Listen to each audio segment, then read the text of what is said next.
Good morning, everybody. It is Friday the 16th. I had just posted my show video, and there was one comment in particular that really kind of annoyed me. And I just wanted to show this video of my ride on him because I don't like my moral or my character being called into question when it comes to my horse's care. And I am the first person to not only get a vet out, but to pay astronomical vet bills to make sure my horses are comfortable. And unfortunately, we've been battling a mysterious lameness with Zeke, and it's not something that happens all the time. It's literally at random, and he can go lame. He can literally be having a perfect ride and then go lame, which you'll see in this video because this is when it happened. He is, for those that don't know him, he's 16 years old. He was on pasture for the past 2 years before September when the owner pulled him out of the field and sent him to a trainer to be sold, to which then I bought him in November of 2020. So he really truthfully has not done much with me at all. We've just been working on getting him stronger, getting him going the right way without pulling you, and that's kind of, that's really what we've been doing for the past 6 months. When it comes to my rides, this is really the majority of it. Walking. We do a lot of walking. I'll go from walking to halt to walking to halt just to try and get him off the forehand to see how he tries to pull me forward there, trying to get him to establish that my core and my seat is what he listens to and not running through my hands. So each time I halt, I wait until he releases that right there, he releases that underside of his neck and his jaw, and just trying to get him flexing a little bit. So I walk and I halt, see how much quicker that one was, send him forward. If he braces against my hands, I keep them there and then keep sending him forward until he just kind of relaxes that underside of his neck. So it really irritates me when people say, like I'm gonna have a bad reputation, or I'm gonna that. I'm not. I am the first person to pull a horse from a show. I am the first person to call the vet. I'm the first person to say, vet, here, take my money to fix my horse. And you know what? It just is, it's so irritating to me when I see stuff like that, because should I just resort down to showing all of my vet bills or seeing if the vet can give me a breakdown of what I've spent in the past year on each horse? I really don't want to do that because that's going to be super depressing. But either way, I just had the vet out on Tuesday and we got x-rays done. We did nerve blocking, and it came down to the fact that we realized that he needed to have his pastern joint now injected because there's some negative palmar angles, and the pastern joint had some changes and the coffin joint needed an injection again. So this all happened because of his feet. We were so focused on trying to get those hoof angles right that his leg, we didn't really pay much attention to the leg angles. No, I say we didn't pay attention to him, but his conformation of his legs are not straight. So when we did this, we were focusing so much on these hoof angles that when we put him in the bar shoes, we didn't realize that when he was in these bar shoes, because we did it for a reason, his heels were so spongy and so soft that they were starting to shear back and forth, which would have been a whole world of a problem had we let that continue. So that's why he was in the bar shoes.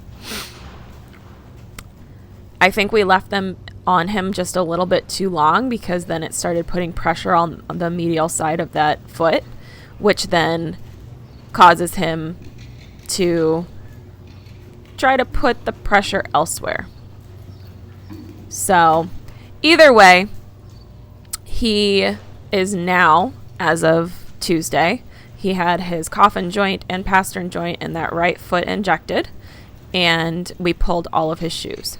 So we are going to do polyflex on the front and keep his back feet without shoes. That's the plan. That's what we're doing. And that's what the vet, my trainer, and my farrier think is what's going to do the trick. If it's not, then we try something else. So, unfortunately, he had a lot more issues going on than even the PPE that I did showed.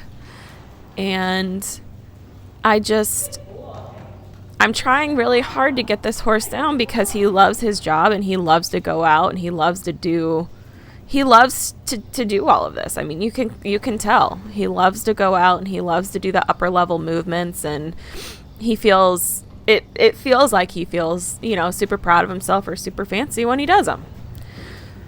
So at the end of the day,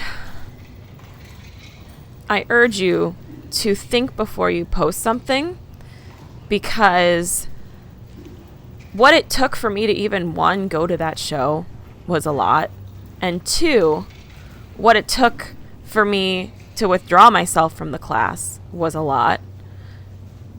And then I scratched him from the show the rest of that day. What ended up happening was where the shoe was and where he was putting his foot down because of the shoe was causing pressure points on that medial side of his foot, which at the time, if he wasn't very inflamed, then it probably wouldn't have done. He would have been totally sound. And we've had many rides where that's happened, and then something happens, almost like if they step on a rock and then they're like dead lame after that. That's how this lameness goes.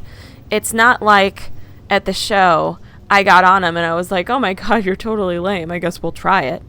No, my God, I would never do that.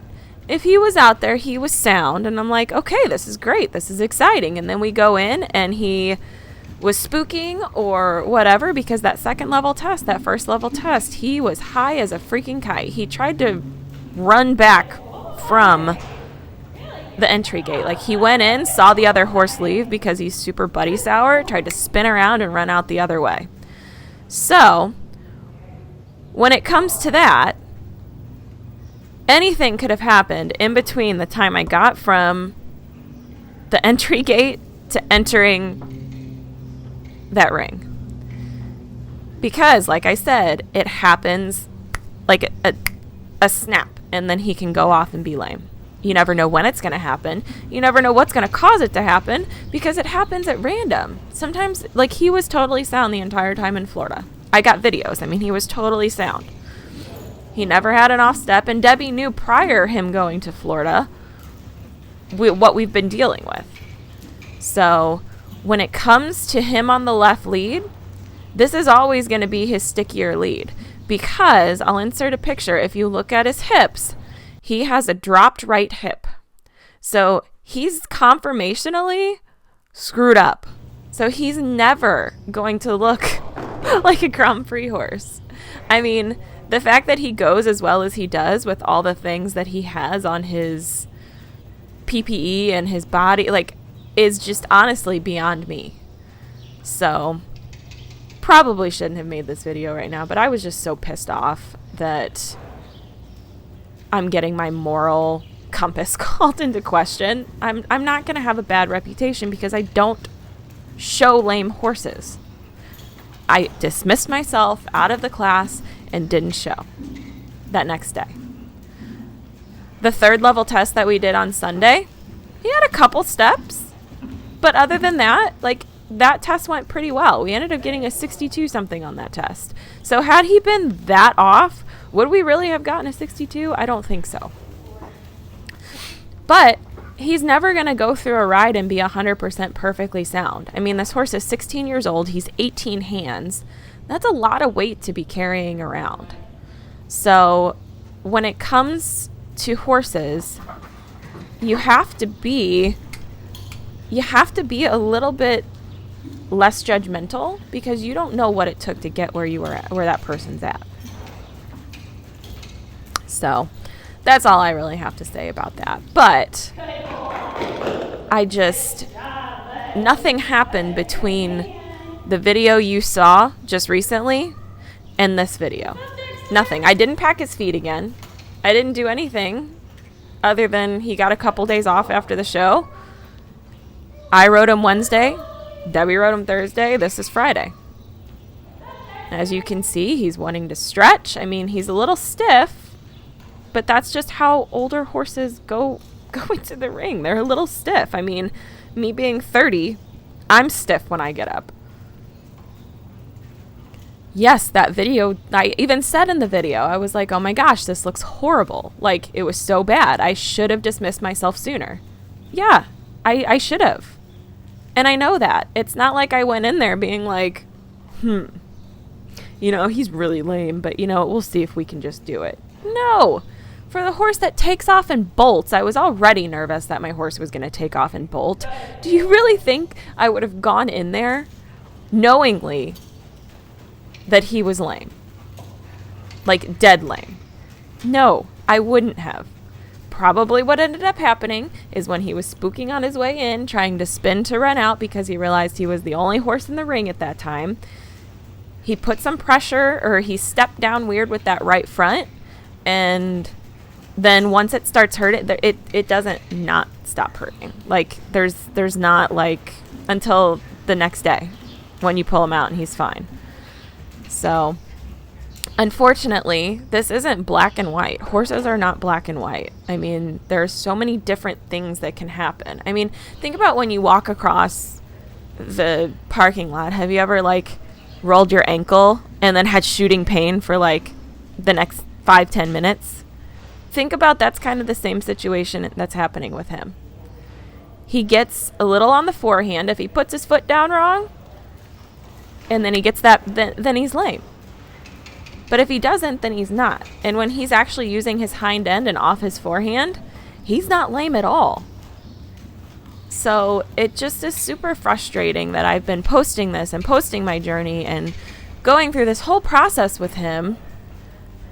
And he's gotten tremendously better, only for people to try and tell me that I'm a bad person, or my trainer's bad, or I'm going to get a bad reputation, or whatever. It's so frustrating to me because I'm just like,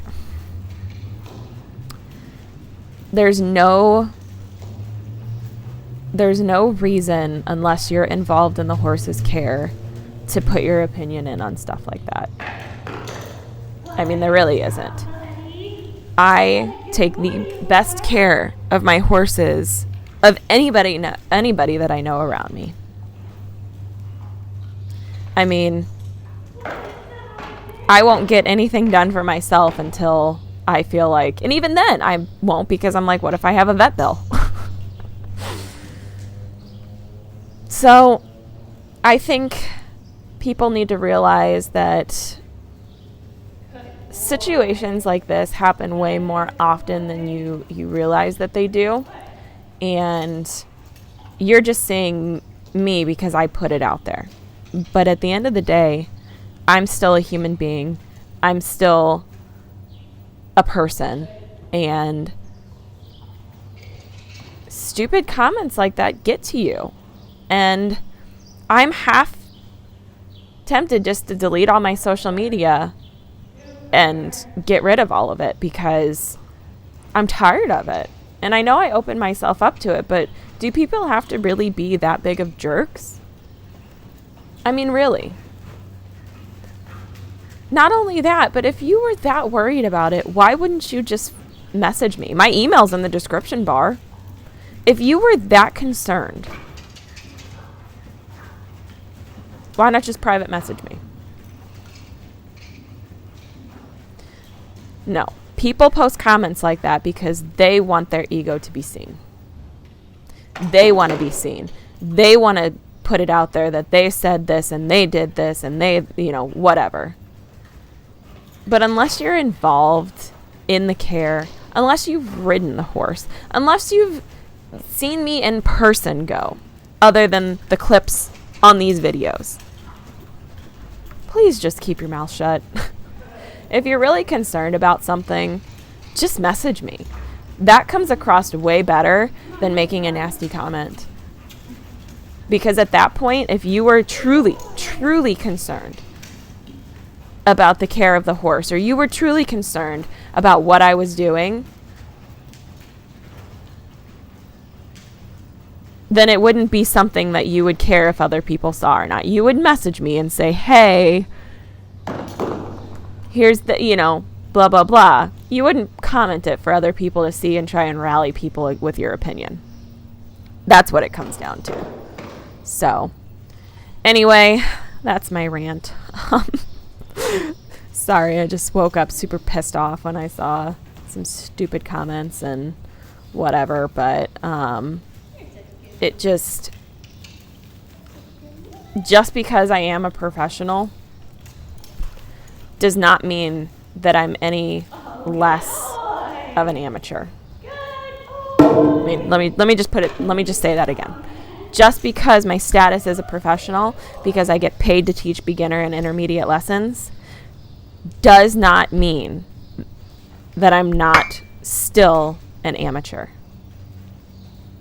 I'm not McLean Ward. I'm not BZ Madden. I'm not Charlotte Dujardin. I mean, really though, I'm not. I bought this horse to teach me the upper levels of eventing or just dressage. I bought Renita to teach me the upper levels of eventing and show jumping. I've come so far in such a short amount of time that sometimes I feel like I can't make mistakes or I can't do anything wrong or else I'm going to get the lash of everybody that follows me. I'm a human being. I do things wrong. I make bad decisions. I mean, if horses could talk, then we wouldn't have any problems. I mean, we might have a lot more problems, but really though, you do the best with what you have. And at the end of the day, these upper level horses take so much to keep them sound and keep them loose and keep them doing what it is that they do, that it just, I mean, my horses get massage, they get MagnaWave, they get chiropractic, they get all of the things. And I have had multiple different vets involved in Zeke's care. Not just one, multiple. I've used 3 different vets for Zeke. And at this point now is where we finally found out what was going on. And it's not my farrier's fault. It's not my fault. It's not the vet's fault.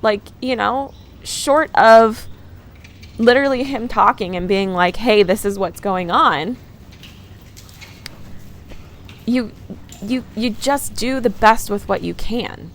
Am I going to be able to pay $2,000 for an MRI? No. I mean, if it comes down to it, yeah, I'll figure it out, but I'm not just going to go in and get an MRI done because he's off one ride a week or one ride every 2 weeks. So, anyway, that's just, I figured I would, whatever. As you can see, I'm super irritated, and I'm not trying to be defensive. I'm not trying to be anything like that, but it's just so frustrating when you put so much effort and money and time into these animals and yourself that when you do post something, and even though you're saying this was fucked up, I messed up, I didn't do this well, and you still get people that comment crappy things, it's just I would have begged to differ that anybody else in that situation would have done anything differently, to be honest. Truthfully. There were multiple people at the show, and they saw us in the warm-up. Had this horse been dead lame like he was in that second level test, we wouldn't have been entering that ring. Not only because the TD wouldn't have let us, but I wouldn't have done it. I mean, I've scratched from shows because my horse didn't feel their best. I was supposed to take Renita to that dressage schooling show, but I felt like she had ulcers, so I didn't take her. it's not about the showing for me. I mean, I love to show and I love to go out and compete, but my horse's health always comes first. Always. So, had he really been lame like that in the warm-up, I would not have even gone into the ring. So, either way, that's that. So, back to him in this video. As you can see in some of the movements or whatever, he hollows out and whatnot and gets short-stepped, but he's not off. He's not lame. Towards the end of this video is where you'll see it, and this is when I stopped. So I'm actually glad that I have this video that I can show you, because it was like less than a week after the show. And nothing had like, I didn't have any vet out, I didn't have anything, because this was Friday. That next Saturday, I turned him out in the indoor and let him trot around, and he was dead lame, like literally like limping, head bobbing lame. So that's when I called the vet, and the vet came out that Tuesday. So he literally went from this to head bobbing, dead lame in one day. So it's just, unfortunately, the shoe and how the shoe was fit to where once it caught that medial side of his foot and caused some inflammation, then it just kind of unfortunately went from there. So anyway, I think I already said what our plan is, but I don't know. This horse is fantastic, and he has such a big heart, and he tries so hard, and he wants to do all of the fun things. And I'm going to continue to let him until, you know, it's to the point where he's not sound at all anymore. So this is where you'll see it. I come around, and I wanted to practice a half of a canter pirouette. And so I come up, I think I pick up the canter right around here somewhere. This is the corner he always spooks in. Yep, you can see, spooked again. But his spooks are getting less and less and less, and a lot less dramatic too, so that's really good. So after this flying change that I do, after this half pirouette, when I think he just landed on that right front weird. So kind of did a little half, good boy. And then come across, beautiful lead change, and then, yep, see it? Right there. And then I was like, because then I didn't feel it, but then I felt it again. And I was like, okay, this is weird.